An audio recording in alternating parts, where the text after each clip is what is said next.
Yes, Over give to me you. a second to share. I'm Mark Nitzberg, coming to you from the dark of night in Berkeley, California. I am a scientist, entrepreneur, called upon lately after 35 years in artificial intelligence to advise governments and organizations. But I will be coming to you from a very technical place and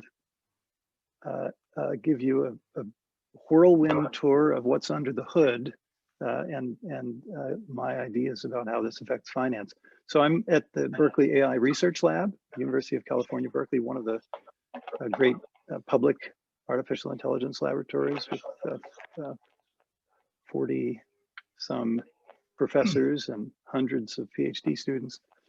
And I'd like to give the quick thumbnail of why the sides of the buildings in Silicon Valley switched from .com to .ai.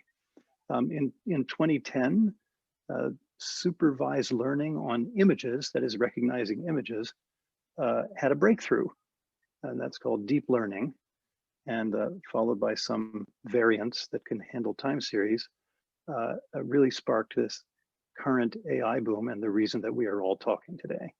In finance, this has enabled some leaps in, as Nir mentioned, risk assessment, actuarial credit scoring, fraud detection, some sales techniques, and a little bit of alpha generation, among other things.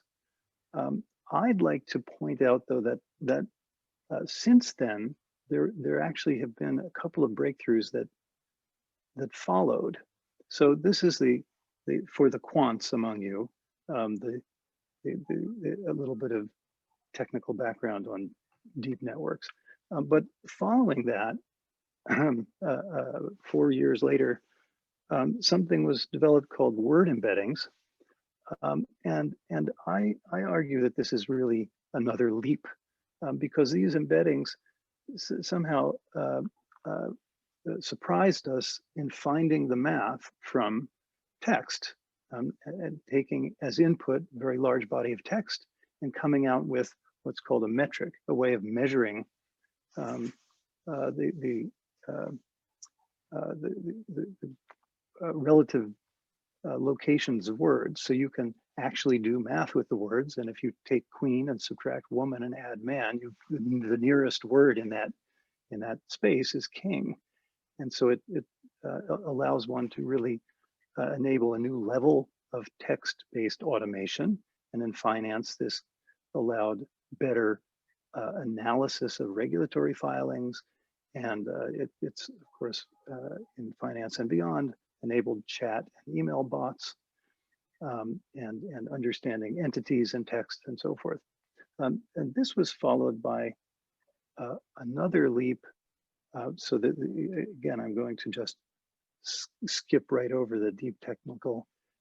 Another leap in natural language processing called transformers, which add context and allow the parallelization of this natural language processing. It internalizes the probabilities of style in a language. And this enabled another leap in internet search and in language translation and the dazzling demonstrations of what you might have read about GPT-3, OpenAI's generative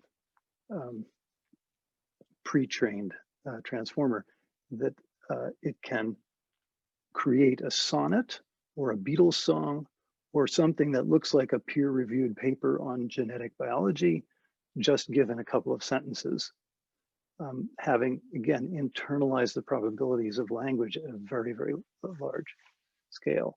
And so in finance, this enables better analysis of the regulatory filings and news feeds, and much more realistic chat and text and even generation of reports and realistic conversations if you use a voice generation system.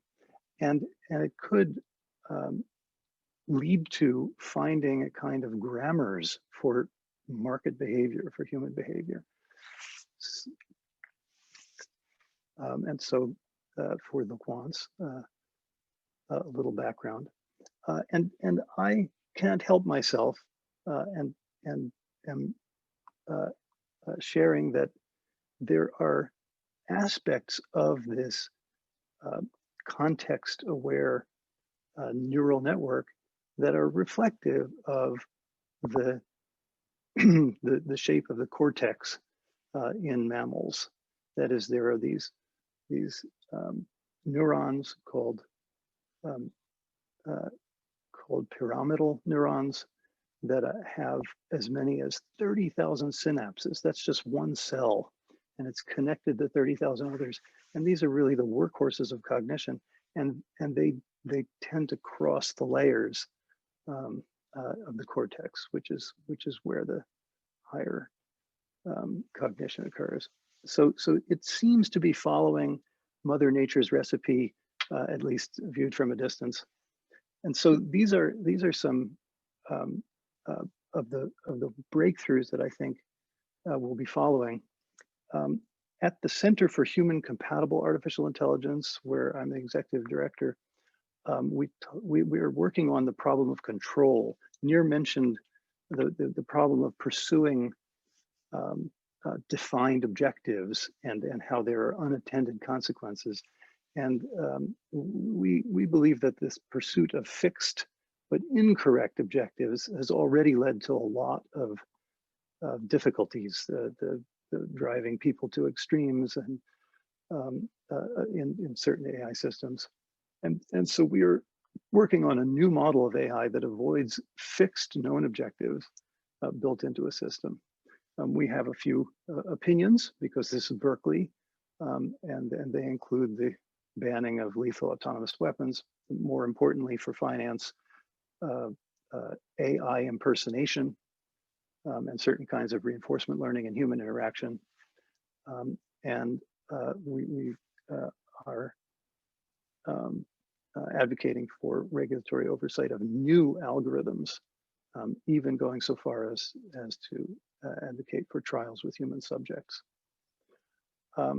So these breakthroughs from 2010 have been followed, in my view, with more recent breakthroughs, embeddings, transformers that promise to unlock further leaps. And we believe that regulation and finance should track technical developments with an eye to the problem of control. Thank you very much. Thank you very much, Mark. We really appreciate your contribution, and particularly at the unpleasant hour that you have to do that. My pleasure. That in. So we now.